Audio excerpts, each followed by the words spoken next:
Hariom, welcome back to my YouTube channel GK law classes. तो जैसे कि आप जानते हैं, हमने जूरिस्प्रूडेंस के ऊपर अपनी फर्स्ट वीडियो ऑलरेडी अपने चैनल पे अपलोड कर दी है। That was regarding the meaning and the nature of jurisprudence. तो जिन्होंने अभी तक जूरिस्प्रूडेंस की वो वीडियो नहीं चेकआउट की है, तो प्लीज भाई अभी जाकर उसे चेकआउट कर लीजिए। And if you are new to the channel, तो चैनल को सबसे पहले सब्सक्राइब जो है वो बटन दबाइए और सब्सक्राइब कर दीजिए, और नोटिफिकेशन बेल आइकन भी दबा दीजिए ताकि आपको पता चले नया शॉर्ट और नया वीडियो कब हमारे चैनल पे आ रहा है।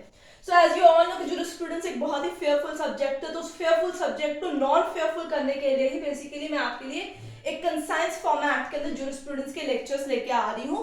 तो टिल द एंड आप वीडियो के बने रहिए, अपना रजिस्टर पेन अपने पास रख लीजिए। अगर आपको हमारी पिछली वीडियो पसंद आई है, लाइक शेयर कीजिए, और कोई भी डाउट है तो कमेंट सेक्शन में लिख दीजिए, I will help you out. आज हम जूरिस्प्रूडेंस के अंदर एक नया सब्जेक्ट करेंगे, टॉपिक करेंगे, that is classification of law. ठीक है, तो हेडिंग डाल दीजिए रजिस्टर में क्लासिफिकेशन ऑफ द लॉ।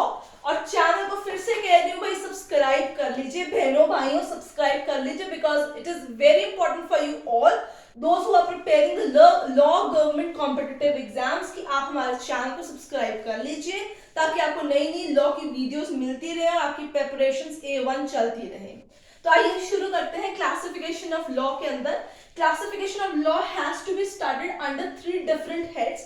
ये सारे जूरिस्ट हैं, so need to make the chart like this the way I have drawn on my board. So सबसे पहले हॉलैंड होगा, then will come Austin, and so will be the Salmond. Salmond साउंड के points में as it is यहीं पे अभी आपके सामने ही लिखूंगी। हॉलैंड के ऑलरेडी मैंने लिखे हुए हैं। सो उसने क्लासिफाई लॉ को कैसे किया। सो सबसे पहले क्लासिफिकेशन पे जाने से पहले, बाइफर्केशन पे जाने से पहले, काइंड्स पे जाने से पहले, you need to understand what a law is. It is the will of legislature. ठीक है, लॉ क्या होता है? It's a will of legislature, the command of the political superior upon the political inferior people, which is backed by a sanction that was so called by Austin, and that is actually one of the correctest way to explain what law is. So let's start with the concept classification of law. So Holland ने जो है आपके पास 1, 2, 3 और 4 different तरीके के classify किए हैं law को। So Holland ने कितने किए हैं? 4। ठीक है, अब आपसे क्वेश्चन ऐसा भी आ सकता है like in how many different kinds law were basically bifurcated by Holland. तो आप कहेंगे 4। ठीक है ना, ऑप्शन हो सकता है 1, 2, 8, 6 और 4। आप 4 पे क्लिक करेंगे। अगर आपसे पूछा जाए कि ये आपको सर्टेन 5 दिए गए हैं क्लासिफिकेशन, इसमें से कौन सा क्लासिफिकेशन लॉ का हॉलैंड ने किया, तो आप इनके नाम ऐसे एज इट इज लिख लीजिए, वहां पे आप क्लिक कर दीजिएगा। सो इट्स कंप्यूटर पे CBT एग्जाम होगा, तो ध्यान रखना आपको क्लिक करना है, आपको वरना जैसे सर्कल नहीं वहां करना है। सबसे पहले आएगा प्राइवेट एंड पब्लिक लॉ। ठीक है, आई होप आपको प्राइवेट एंड पब्लिक लॉ का मतलब पता होगा, नहीं होगा तो आप कमेंट सेक्शन में पूछ लीजिएगा। General and special law. Special कुछ ट्राइब के रिगार्डिंग भी हो सकता है, कुछ कास्ट के रिगार्डिंग भी हो सकता है, कुछ पर्टिकुलर एरिया के रिगार्डिंग भी होते हैं।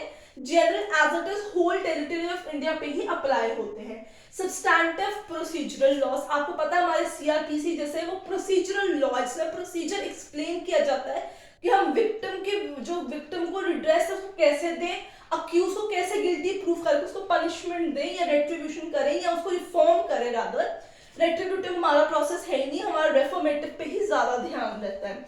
उसी तरीके से सब्सटैंटिव आ गए हमारे पास लॉज जो ज्यादा इन डिटेल प्रोसीजर एक्सप्लेन नहीं करते, they give you what kind of offence has been committed and what will be the punishment of it, वो सब्सटैंटिव फोकस करता है। IPC प्रोसीजरल भी जाता है, सब्सटैंटिव भी जाता है। This is very important point, it is substantive as well as your procedural law. Next comes antecedent and remedial law, right. Now we'll proceed forward with the exponent, that is Austin.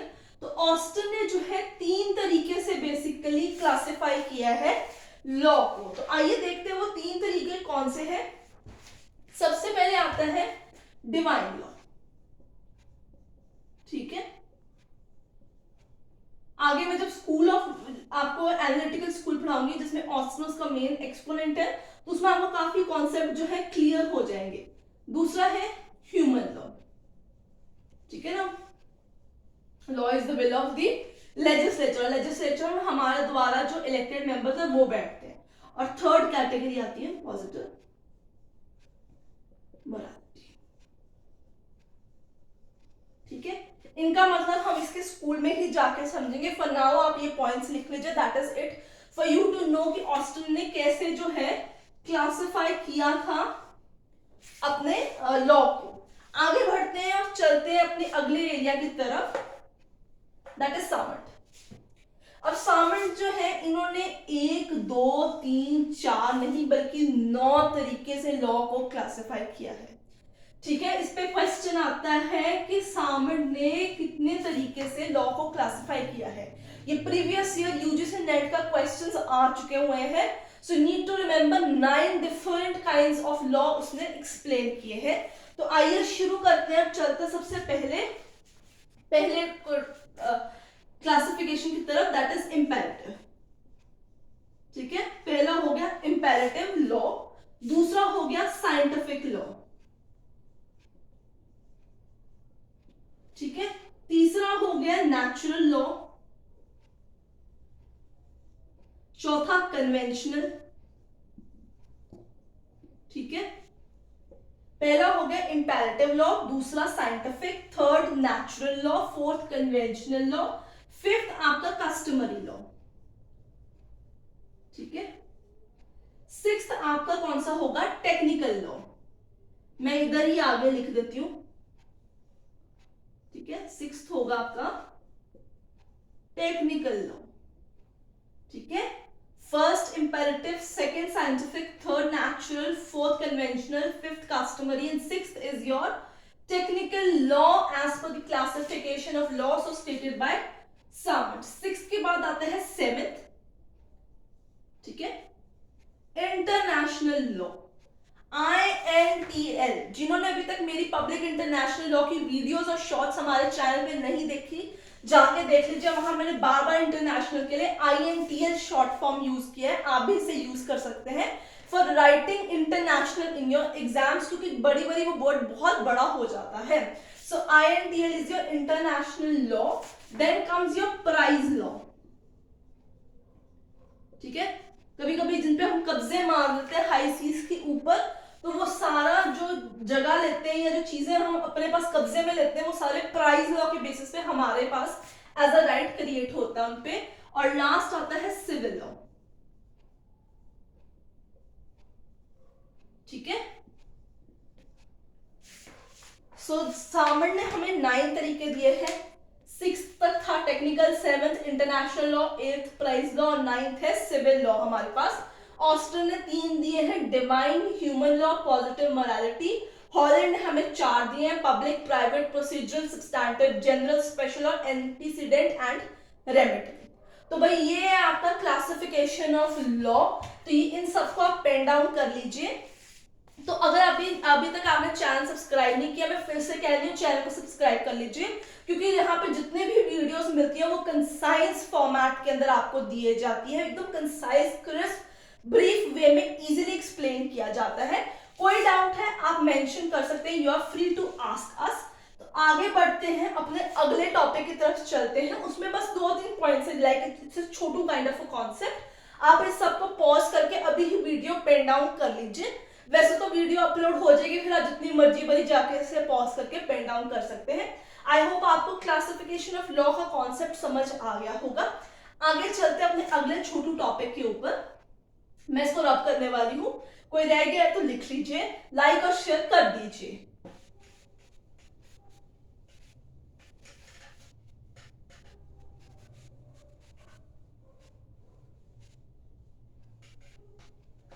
ठीक है, subscribe कर दीजिए, नहीं किया तो अभी कर दीजिए।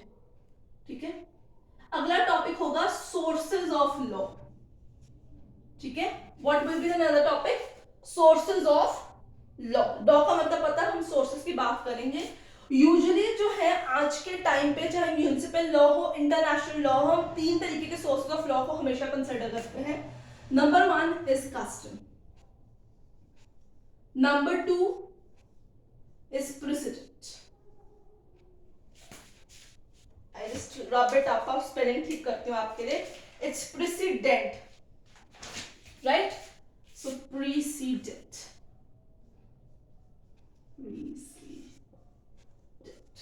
और थर्ड कैटेगरी जो आती है वो है legislations. ठीक है, हम नीचे से ऊपर चलते हैं, लोग यूजुअली ऊपर से नीचे आते हैं, नीचे से ऊपर चलते हैं। सो लेजिस्लेशन, जो हमारे लेजिस्लेशन हाउस, लेजिस्लेटिव हाउस के अंदर बिल्स बनाए जाते हैं, एक्ट्स बनाए जाते हैं, वो यहाँ पे उस चीज की बात की जा रही है। They are the sources of law, जिससे आप लॉ को अच्छे तरीके से समझ सकते हैं, क्योंकि इसमें long title, short title, comments, provisions, provisos, explanations, exceptions, बहुत कुछ दिया होता है जो कि कॉन्ट्राडिक्टिंग पॉइंट्स को जो है इजीली प्रूव करता है, एम्बिग्विटी रिमूव करता है। ठीक है, सो आई होप आपको लेजिस्लेशन का क्लियर हो गया हो। प्रेसिडेंट की बात करते हैं।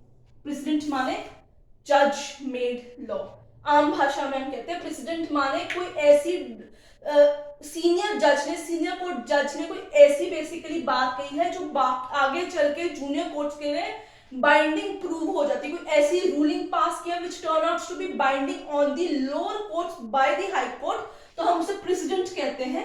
इसे कहते हैं रेशियो डिसेंडी, ठीक है, यूजुअली हम इसे रेशियो डिसेंडी कहते हैं, but it is not actually ratio decidendi, it's ratio decidendi. ठीक है, ये चीज आपको याद रखनी, मैंने जान के स्पेलिंग गलत किया था, इट्स रेशियो डेसी, फिर डेन और फिर डी, आपको याद रखना है, बहुत बार आता है और स्पेलिंग्स के बेसिस पे ही क्वेश्चन आते हैं, तो आपको ये चीज याद रखना है कि रेशियो डेसिडेंडी मतलब होता है precedence, the rulings are said by the judge of a higher court which later becomes binding on the lower courts itself। जबकि obiter dicta जो होता है आपके पास, वो एक चीज अलग होती है, वो बेसिकली जजमेंट तक, जो आपका डिसीजन तक पहुंचने के लिए जज बेसिकली पॉइंट्स रेफर करता है, उसको वहां पे कंसिडर करते हैं। लास्ट आते हैं आपके पास कस्टम्स। कस्टम्स में आपको याद रखना है, पहले यूसेज होता है, जब वो usage continuously uninterrupted for many years चलता है, लोगों की, सरकारों की उस पर हामी होती है, धीरे धीरे करके कस्टम्स बनते हैं, और कस्टम्स को जब सरकार की बैकिंग मिल जाती है, सरकार कहती है नहीं ये कस्टम्स तो लॉ बन चुके हैं, हर रोज का रूल ऑफ द डे बन गया हुआ है, तो वो लॉ बन जाता है। यूसेज, कस्टम्स और फिर आपका लॉ बनता है। ठीक है, this is the basically series how a usage gets converts into a law और custom gets converts into a law. So आपको ये याद रखना है कि कस्टम इनडेफिनेट पीरियड के लिए यूज में है, किसी सर्टेन पॉइंट ऑफ पीपल्स के द्वारा अनइंटरप्टेबल गया है, वो सरकार ने, किसी लोगों ने उसको अड़िंगा नहीं डलाया, लंबे समय से वो चीज चलती आ रही है, लोगों के द्वारा, सरकार के द्वारा वो चीजें एक्सेप्टेबल है, एंड इवेंचुअली दोस कस्टम्स जो है वो आपके जो है आगे चल के लॉ बन जाएंगे। तो ऐसे कस्टम अनइंटरप्टेबल इंडेफिनिट पीरियड के द्वारा, लोगों की बैकिंग के द्वारा, हर जनरेशन उसको फॉलो करी है, वो एक इंपॉर्टेंट कस्टम्स होते हैं जो आगे चल के सोर्सेज ऑफ लॉ आपके बन जाते हैं। So 3 are there, custom, precedent and legislation. Ratio decidendi की स्पेलिंग्स ध्यान से लिख लीजिए और इसको ऐसे ही प्रोनाउंस करना है, एंड ये जो चीज है कस्टम्स के लिए, ये भी आपको ऐसे ही याद करनी है। सो भाइयों बहनों, आज के लिए classification of law and sources of law का टॉपिक यहीं पे खत्म होता है। चैनल को फटाफट जाकर सब्सक्राइब कर दीजिए, वीडियो पसंद आई है लाइक शेयर कर दीजिए, डाउट है तो कमेंट कर दीजिए। मैं आपसे मिलूंगी अगले वीडियो के अंदर। Till then keep learning.